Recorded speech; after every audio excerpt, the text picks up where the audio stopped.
Just over a decade ago, in 2005, Honda decided that for the first time ever, it was going to stop being all coy and shy about the styling of its big-selling hatchback, the Civic, and instead was going to go a bit space-agey with the way it looked.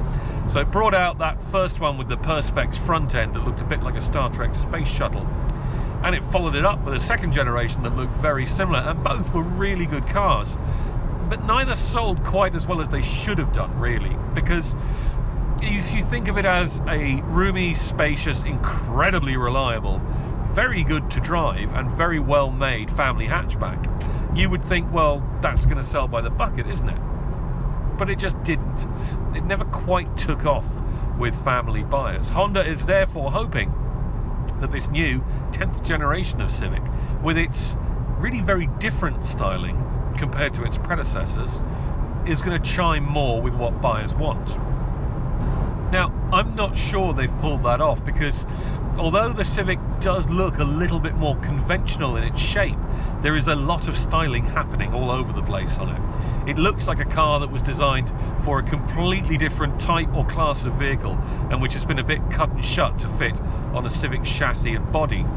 Not ugly, not even particularly bad looking, but just a bit all over the place. There's so much happening, from those chiseled cheekbone lines on the bonnet to the huge tail lights that look a little bit reminiscent of what Toyota has done with the CHR crossover. There's just so much happening, even in the plain black of this test car. It really is almost overwhelming. That said, it does grow on you, and it does look kind of oddly classy in a way. In here, things are much more sensible. Gone is the old double-decker styling with split-level instruments and buttons and switches all over the place. It's much more ergonomically sensible. We've got a nice, simple touchscreen.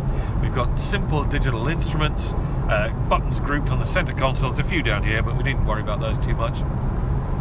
And overall, it's just a lot more sensible, which is almost kind of a shame. I was one of the few who quite liked the old Civic interior, and I do miss the old magic seats in the back that used to flip up like cinema seats to give you extra storage space.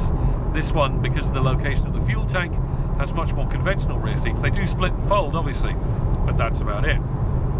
Honda has kept some small spirit of innovation, though. Have a look at the luggage cover in the boot. Instead of going backwards and forwards like a conventional car, it goes side to side so that you don't have to remove it and stash it somewhere when you've got the seats folded flat. That's rather neat and clever, although in fairness, Honda needs to upgrade the material it's used, because it does look a bit saggy in the middle when it's stretched across. But then again, so many of us look saggy in the middle these days.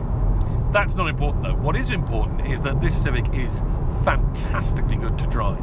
Now, there's not a huge amount of feel and feedback from the steering, but it is very nicely weighted and it's very quick. It really does point the car into a corner very nicely.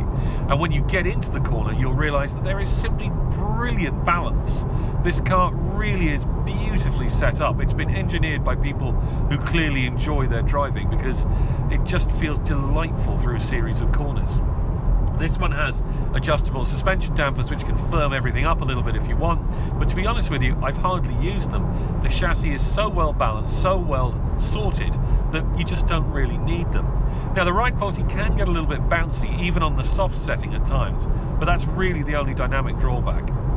On the engine front, there is no diesel Civic for the moment. Honda is waiting for deliveries to Ireland of the 1.6 ID-Tech Civic, but it won't be here for a few months yet. Thankfully, the good news is you simply don't need it. This one uses Honda's new 1-litre VTEC turbo petrol 3-cylinder engine, and it's all the engine you'll ever want. It's got 125 horsepower. It'll do an easy 45 to 50 miles to the gallon.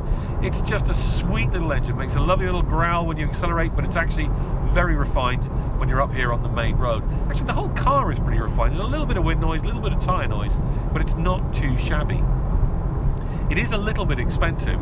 That tends to be the Honda way. The base price for the car is €23,000. This one I'm driving in top spec Premium Plus version is €30,000, but you do tend to get more equipment as standard for your money than you will from most of the competition. So Honda kind of gets away with its slightly inflated price tag in that sense. Plus, there's the assurance of the fact that you are driving a Honda, and it's very, very unlikely to ever break down. I mean, Honda has an incredible reputation for reliability and solidity, recent problems over airbags notwithstanding.